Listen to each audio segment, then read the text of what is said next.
get to start Judges. I'm excited about this. Judges is an amazing book. And I want to challenge you, if you get anything out of this. I think we oftentimes we look at these books, Joshua, Judges, especially, probably more so than anything. Maybe 1st and 2nd Kings, 1st and 2nd Chronicles. It's like they're these old, weird books, and it's got a lot of stuff in it we don't like, and we would just like to apologize. Like, yes, we want you to become Christian, and we want you to adopt this worldview, but you've heard about this, and we just like to apologize for what's there. Maybe don't look at it. It's so hard, okay? Maybe don't look at this. Maybe kind of ignore this, and let's let you focus on some other parts. Maybe we could do like some song and dance. Like, I don't know, that's not there. Come over and look at Jesus. Judges is a masterpiece. It is part of God's story of how he is trying to fix this world. I will not apologize for it. It's incredible. Okay? And if we can get anything out of this, I want to get you there. So that you will never apologize for it again. You will say, this book is incredible. Let me show you this book. If you're not a Christian, let me show you what God is doing here. Because it's amazing. And with that, I'm going to read this morning because there's some names. There's some people, names of places. I'm not going to ask anybody else to read it. But I want you to look for something specific this morning.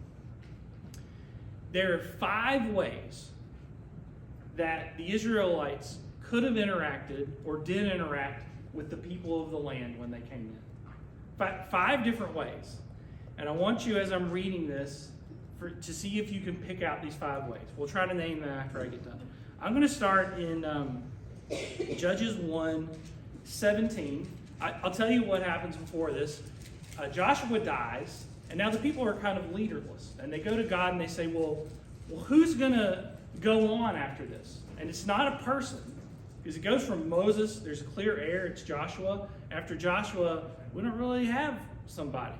And the people are like, what do we do now? Who's going to go up and lead the fight? And God says it's going to be Judah. And so Judah goes first. And Judah, though, is like, hey, Simeon, would you come with us? Hey, how about you come with us? Because they're all supposed to go out to their own land, right? They're each to their own inheritance and take it. And Judah's like, hey, Simeon, come with us and help us get our part, and then we'll come with you and help you settle your part, all right? And now, who is Simeon, by the way? Which tribe? And what do we know about Simeon? Simeon the person. What do we know about Simeon? Do I remember? Simeon's got some experience with the sword. Simeon and Levi. What did Simeon and Levi do?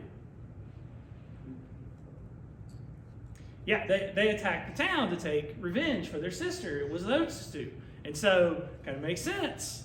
Judah be like, hey, maybe Simeon is the guy to go with me. Okay, so that's the first part. Now, when we start in verse 17, Judah is now going with Simeon. That's what you're going to see. Then the men of Judah went with the Simeonites, their fellow Israelites, and attacked the Canaanites living in Zephath, and they totally destroyed the city. Therefore, it was called Hormah. Judah also took Gaza, Ashkelon, and Ekron, each city with its territory. The Lord was with the men of Judah. They took possession of the hill country, but they were unable to drive the people from the plains because they had chariots fitted with iron. As Moses had promised, Hebron was given to Caleb, who drove from it the 3 sons of Anak. The Benjamites, however, did not drive out the Jebusites who were living in Jerusalem. To this day, the Jebusites live there with the Benjamites. Now the tribes of Joseph attacked Bethel, and the Lord was with them. When they sent men to spy out Bethel, formerly called Luz, the spies saw a man coming out of the city, and they said to him, show us how to get into the city, and we will see that you are treated well. So he showed them, and they put the city to the sword, but spared the man and his whole family. He then went to the land of the Hittites, where he built a city and called it Luz, which is its name to this day. But Manasseh did not drive out the people of Beth Shan, or Tanakh, or Dor, or Ilblim, or Megiddo, and their surrounding settlements, for the Canaanites were determined to live in that land. And when Israel became strong, they pressed the Canaanites into forced labor, but never drove them out completely. And then the rest of the chapter is going to follow this pattern. It's each tribe, they couldn't drive them out, but they pressed them into forced labor when they became strong enough. We've had 4 of them so far. I'm going to skip over to chapter 3. I'm going to read the first 5 verses so we can pick up the 5th. And these are the nations the Lord left to test all those Israelites who had not experienced any of the wars in Canaan. He did this only to teach warfare to the descendants of the Israelites who had not had previous battle experience. The 5 rulers of the Philistines, all the Canaanites, the Sidonians, and the Hivites living in the Lebanon mountains, from Mount Baal Hermon to Lebo Hamath. They were left to test the Israelites to see whether they would obey the Lord's commands, which he had given their ancestors through Moses. The Israelites lived among the Canaanites, Hivites, Amorites, Perizzites, Hivites, and Jebusites. They took their daughters in marriage and gave their own daughters to their sons and served their gods. All right, 5 ways that the Israelites could interact with these people that they're coming into their land. Anybody have any of them? Did you catch them? Destroy the city. You could destroy them. Okay? Kill them. You can kill them all. All right? That's one way. They bribed that one man into taking care of that one city. Which sounds a lot like another story that we've had, right? Which sounds a lot like who? Like Rahab. Okay? And what ends up happening with this guy is he gets assimilated into their society. So we have opposite ends of the spectrum here. You could kill them, or you could bring them in and make them like you. All right, we got 2 of them. They could enslave them. They could enslave them. All right? Or press them into forced labor. And I think this looks less like, what does it look like to enslave them? We think of slaves as, someone that you have either in your house, that you're forced to do, that you have to take care of. Or maybe they're not in your house, but they live near you on your land and you make them go do your work.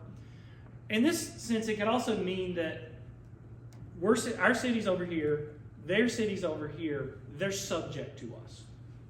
We take whatever we want from them. We come and get half their crops. We leave them just enough to live on, and we take the rest of whatever they have.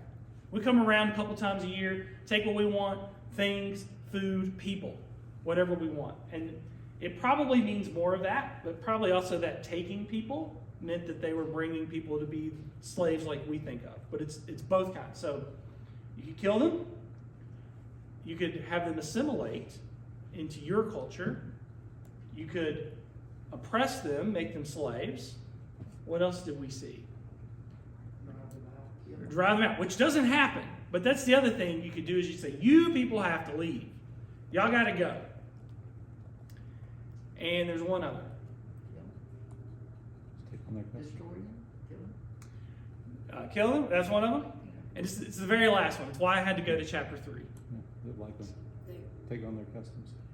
You could be neighbors of equals, and you could trade with them.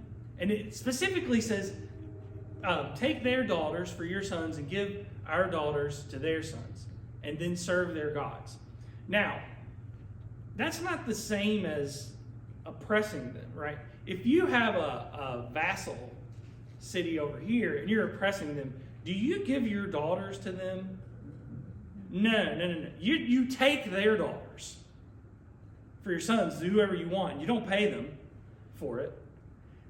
That's what's going on a part of it. But when we get to chapter 3, it's like, well, no, we just live side by side, good neighbors, chummy. You know, they have this holiday once a year. We like to go to it. It's kind of fun. Serving bell. August 20th every year. We'll be at the old Jebusites. That was the worst part, that they were joining in with their God worship. All right, let's talk about these 5 ways. That's the worst part, right? Now, we apologize for what? Which one of these ways do we apologize for? We're the what? The annihilation. The annihilation. We're like, oh no, man, they went and they killed them all. But let's look at these 5 ways. What's the alternative? What if you're not going to annihilate them? Then why are we apologizing? Because they should have what?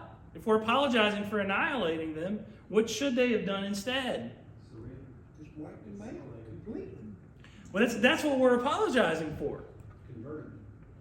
They should have converted them, but now that's not what we're not really apologizing for that either. But now the problem, why didn't God, if that's the solution, why didn't God say, okay, just go in and convert them all? God knew that they would resist that. The pagans were not. Many of them, thankfully some of them were, like Rahab, did come to faith in God. But And what do we see specifically? Specifically, the ones that are converted, it's a family. Right? It's small groups. It's one person, but it's not just Rahab. It's Rahab and her whole family. It's probably this guy, Luz, and his whole family. But God does, it's not going to work to convert them all. Why does he know this isn't going to work, by the way? He knows for a fact. We know for a fact it's not going to work. It's human nature. It is human nature, but how do we know? What evidence do we have that it's not going to work that he converts them? It's already happened. It's already happened. Abraham was already in the land. Abraham was already the shining example of what they should do. And just over the hill is Sodom and Gomorrah. God wants to convert them. He wants to convert them. But he knows we're not going to be able to convert them all. We'll get what we can. We'll find the ones that we can that will come and assimilate and be part of what we're trying to build. I want them. I want all of them. But most of them, it's not going to work. So, if you can't convert them all, we're apologizing for annihilating them. Well, what are we saying that should have been done then?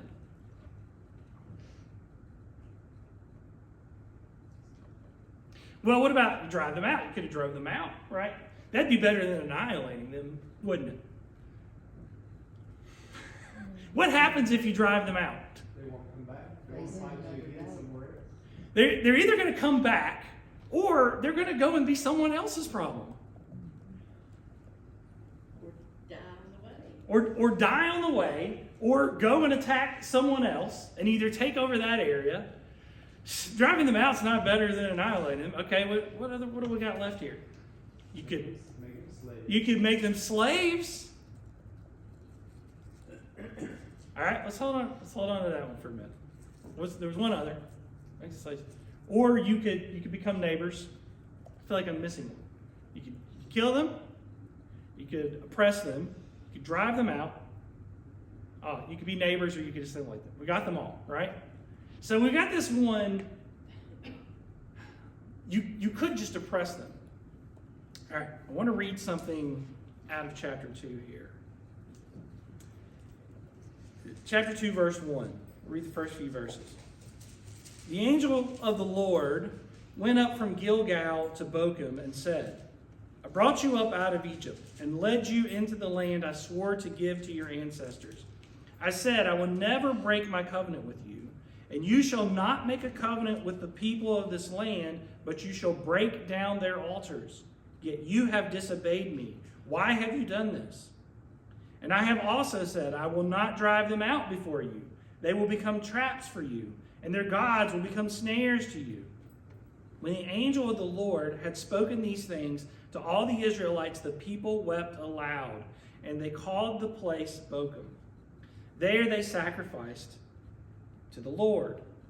After Joshua had dismissed the Israelites, they went to take possession of the land, each to their own inheritance. The people served the Lord throughout the lifetime of Joshua and of the elders who outlived him and who had seen all the great things the Lord had done for Israel. And Joshua, son of Nun, the servant of the Lord, died at the age of 110, and they buried him in the land of his inheritance at Timnath-Heres, in the hill country of Ephraim, north of Mount Gash. After that whole generation had been gathered to their ancestors, another generation grew up who knew neither the Lord nor what he had done for Israel. Now this follows right after chapter 1. In chapter 1, like I said, the rest of that chapter is they couldn't drive them out, but when they got strong enough, they put them into forced labor. And then we get to this verse here, and it has kind of ring to it. Let me read it again. After that whole generation had been gathered to their ancestors, another generation grew up who knew neither the Lord nor what he had done for Israel. What does that sound like? I've heard something like that before. Somebody rose up. Slaves from Egypt. It sounds exactly like how the Israelites became slaves. In the first place, they go down. Joseph hung the moon. Joseph saves the whole world. But after that Pharaoh, another Pharaoh rose up to whom Joseph knew nothing. He didn't know Joseph. Didn't know what Joseph had done. And now the Israelites, a generation comes up and they don't know the Lord. What is it doing? What's it saying? They're not being taught. In fact, their children are not being, since the next generation is not being taught about God. Absolutely. That's the surface level. If we just read straight what it says. Saying they didn't teach their children, and now things are going wrong. And now we start to understand why Exodus is all about, you got to teach your children, you got to teach your children. That's on the surface level. And another thing, they're being exposed, have been exposed to the gods that are being worshipped, and the way those people are living. Absolutely. That's what comes before here is this angel's like, look, I told you what to do. You were supposed to go in, drive them out, tear down their altars, but instead you made covenants with them and you worshiped their gods. But it's doing something with the language here. When the Bible uses the same kind of phrase, it's trying to point you back to it. And what it's pointing back to is the Pharaoh who put the Israelites into service and oppressed them. So by calling back to that, what is it saying? What's it telling us? Who rose up in the Genesis passage?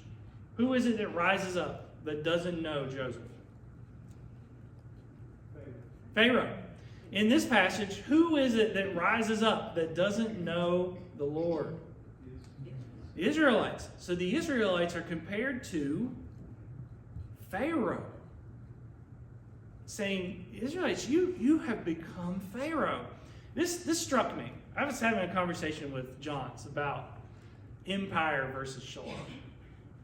And I told Johns, I don't see it. It's there in Genesis and Exodus, for sure. But where is it after that?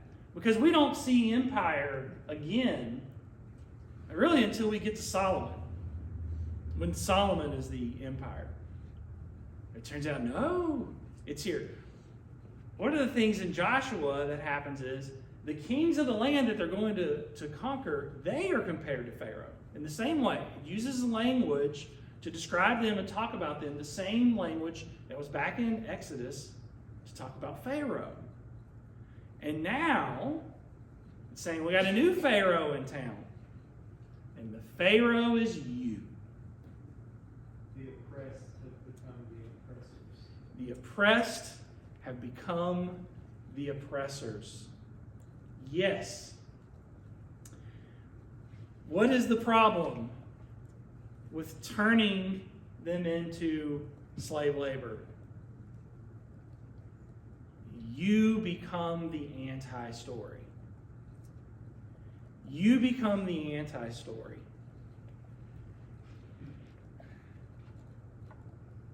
Why did God tell them to kill them? That's the best option we've got at this point. I want to tell you why it's hard for us. And this is something that we're going to, over the next several books, God is going to take his time to help us learn this. You being here on this earth is not about you continuing to live and having a comfortable life. That's our God. In this country, that is our God. I want security. I want to be comfortable. Could you move the thermostat down like 1 degree? It's 1 degree. It's just a little too hot. Just 1 degree and I'd be more comfortable. We have made that our God. And from the very beginning of this book, God has been telling us, that's not what's going on here. Second story involving people. Cain and Abel. We got one guy who does exactly what he is supposed to do. He offers the right sacrifice. And what happens to him? He's killed. His brother, we presume, hits him in the head with a rock, and he dies in a field somewhere because he did what was right. Is his reward having a comfortable life? Comfortable long life? No. And the guy who does it, what does he get? Grace. He gets mercy, is what Cain gets. Now, long after that, we got another story. And I don't know why we're apologizing for Joshua when the flood is there. We read the flood and we're like, oh, lots of animals, 2 by 2. Look at the ark. Look at all the animals coming. Look at their mural here. We got giraffes, lions, sheep, monkeys, all parts of the world. They've all come here to get on the big happy ark. While underneath is the flood. Now,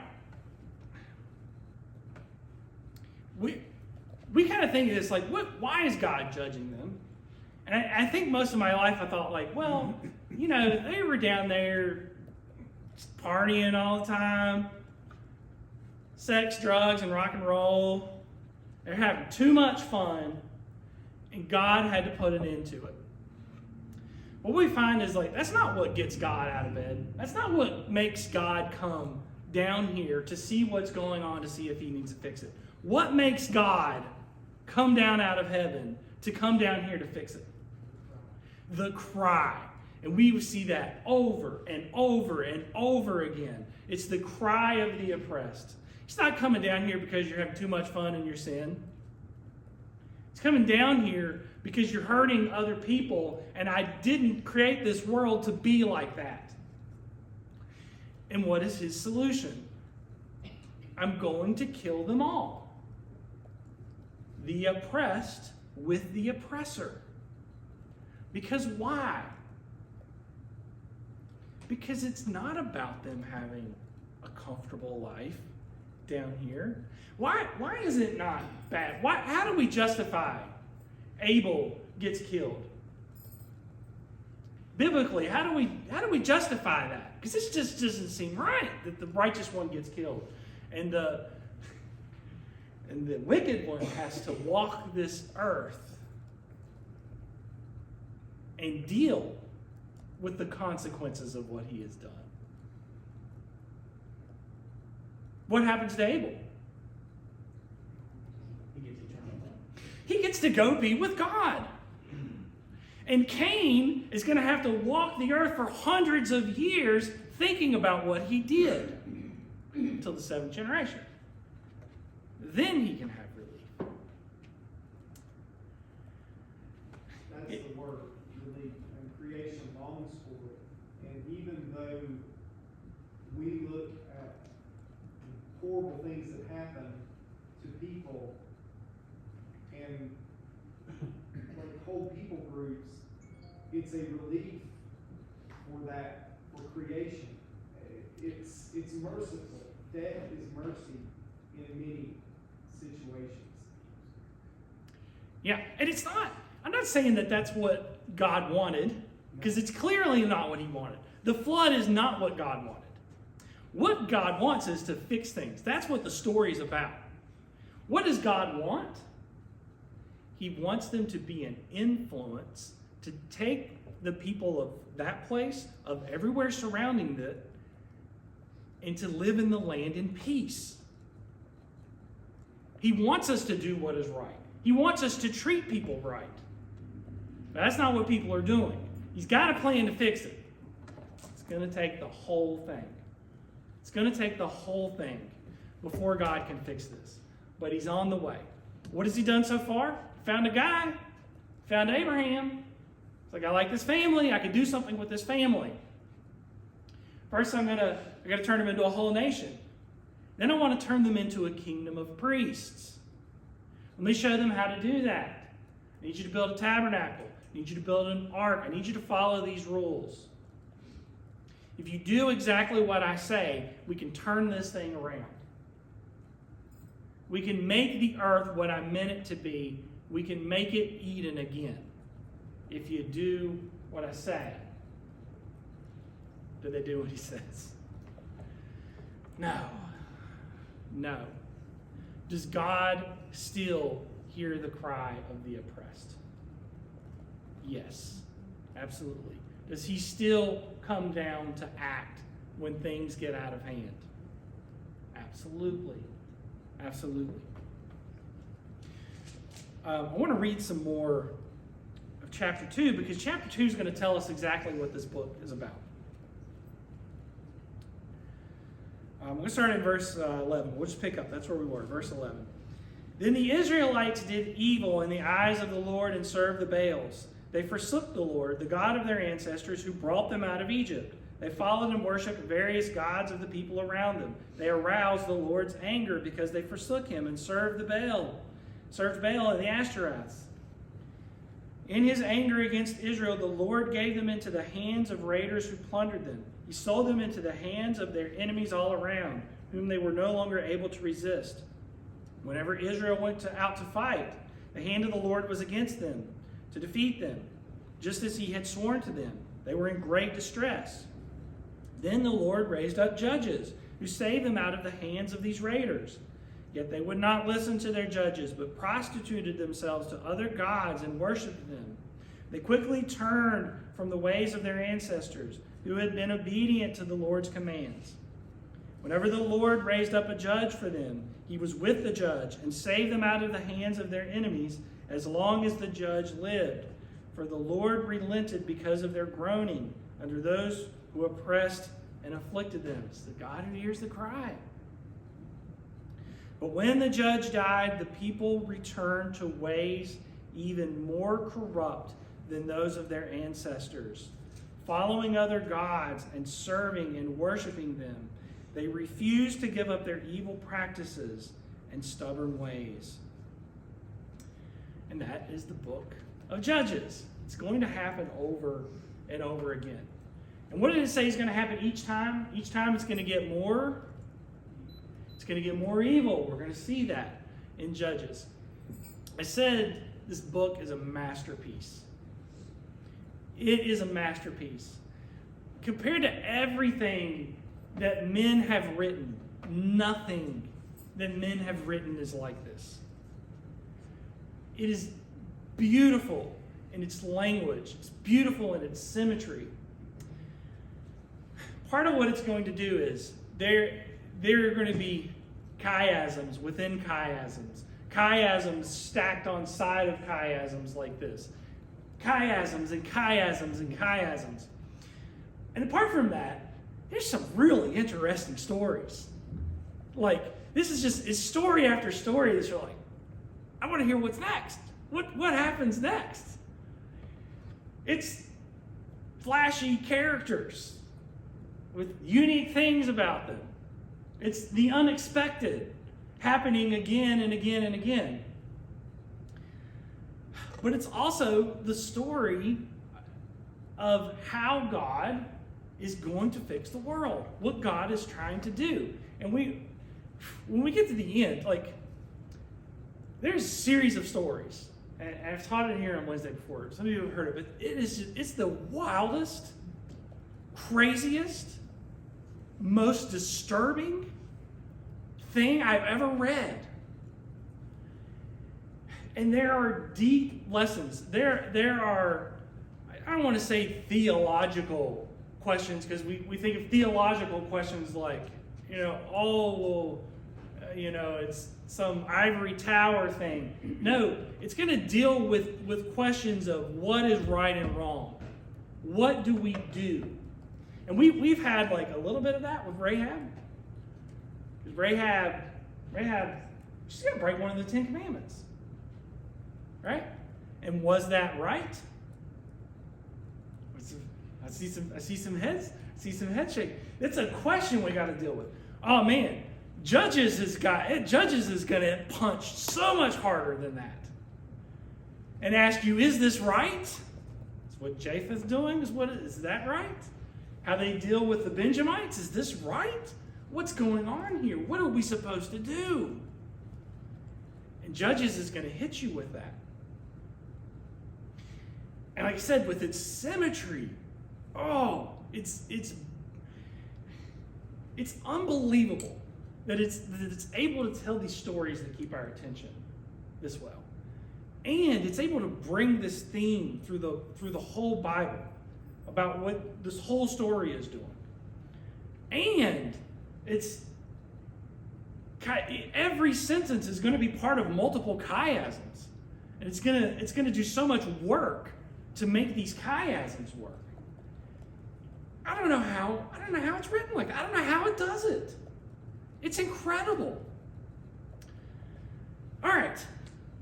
Let me pause there. We got further than I thought it would. This never happens. All right. Comments so far.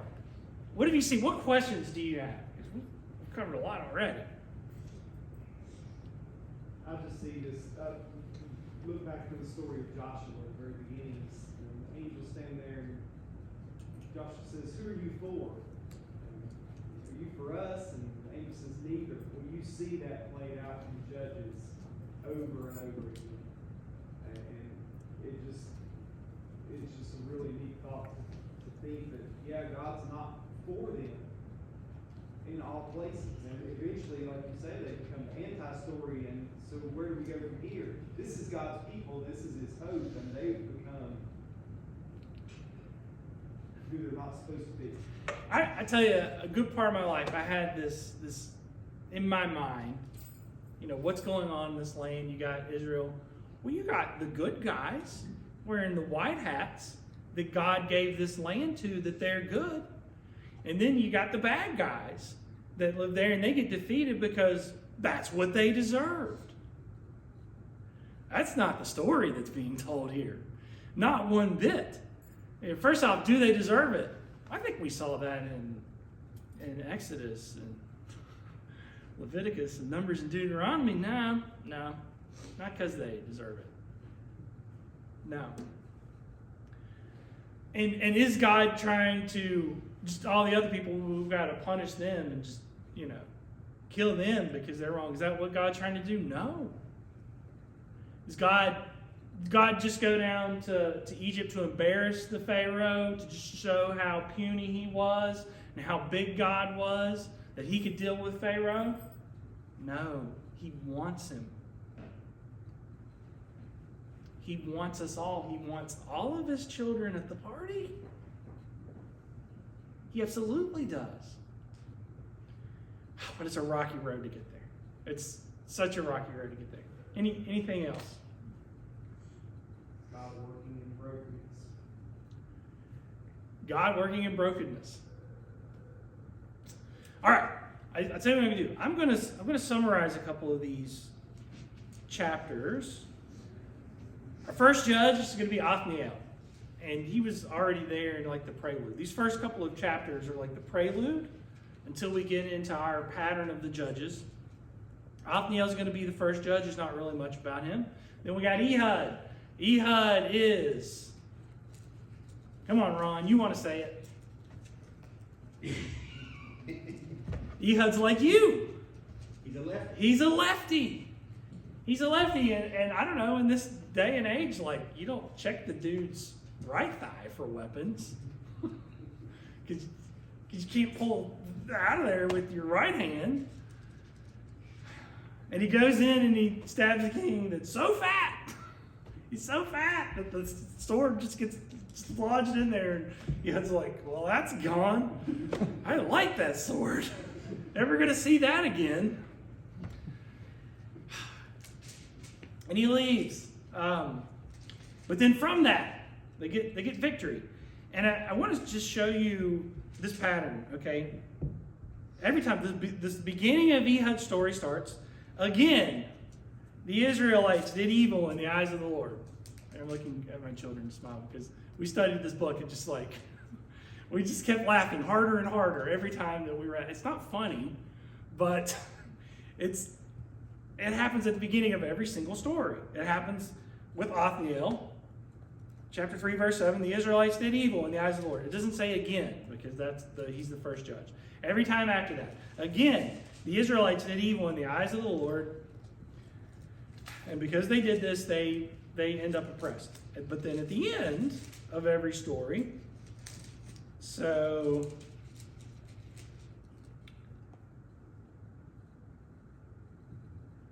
is it gonna no, where's the it's gonna say there's gonna be peace in the land.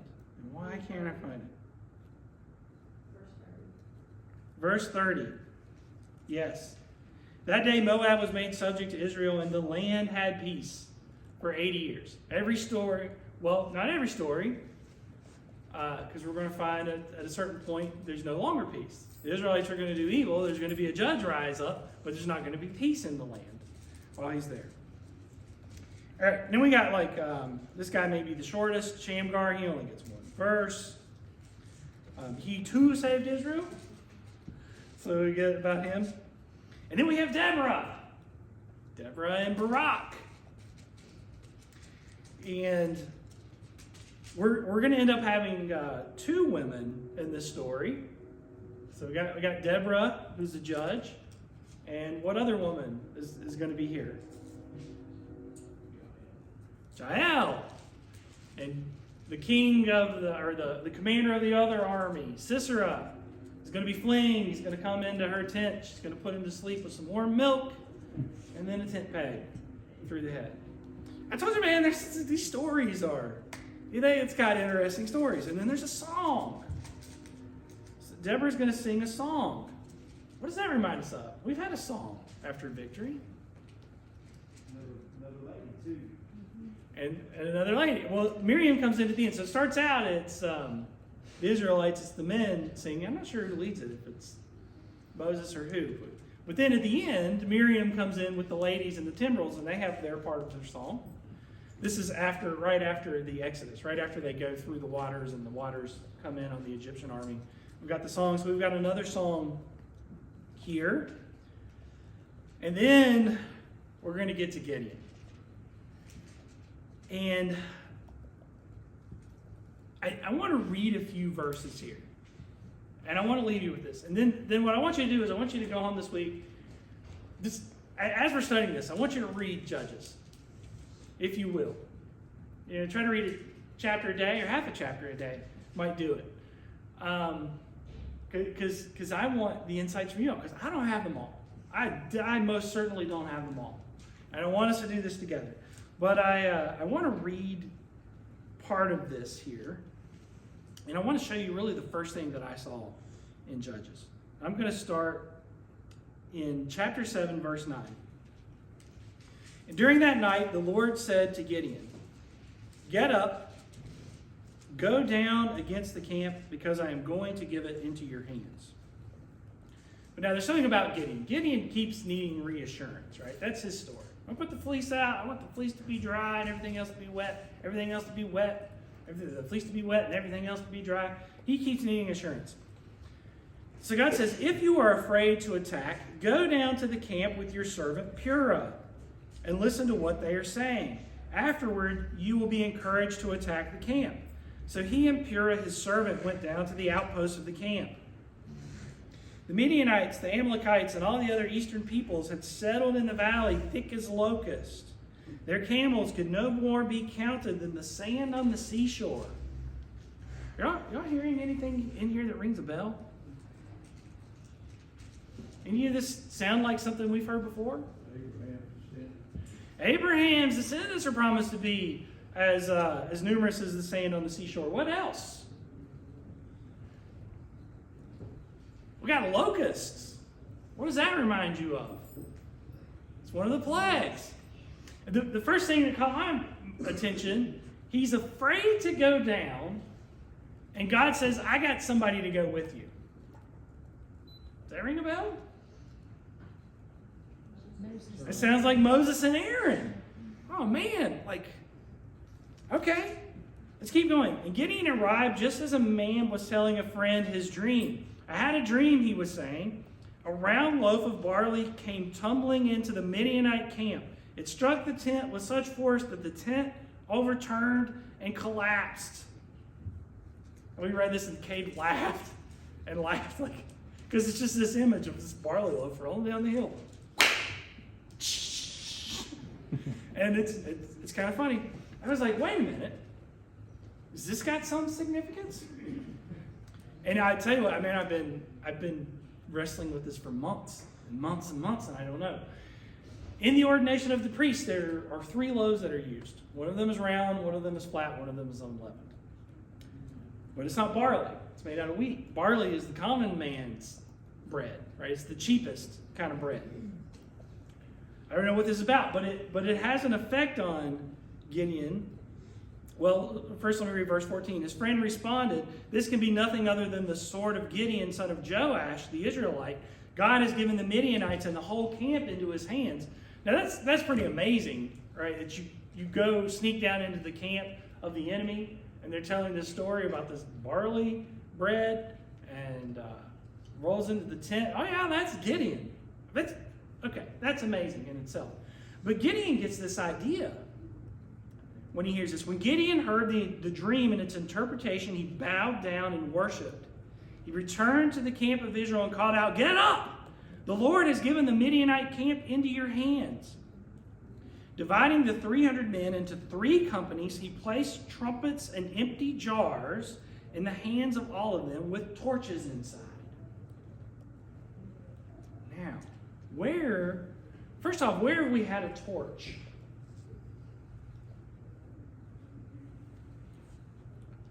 This one took me a while. It's in the story of the blood path. When God first makes a covenant with Abraham, there's a smoking fire pot, which is an oven, which is where you would make bread, and a torch. And these 2 things represent the 2 presences of God walking the blood path, both on behalf of God and on behalf of Abraham. And then we've got these they're going to surround them with trumpets and blow the trumpets. What does that sound like? What does that remind you of? Jericho. Reminds you exactly of Jericho. Exactly. So something about this dream and this interpretation makes Gideon think about the blood path and Jericho. I don't know why. I want you to help me figure out why. Any other comments before we close? All right, you got a few minutes.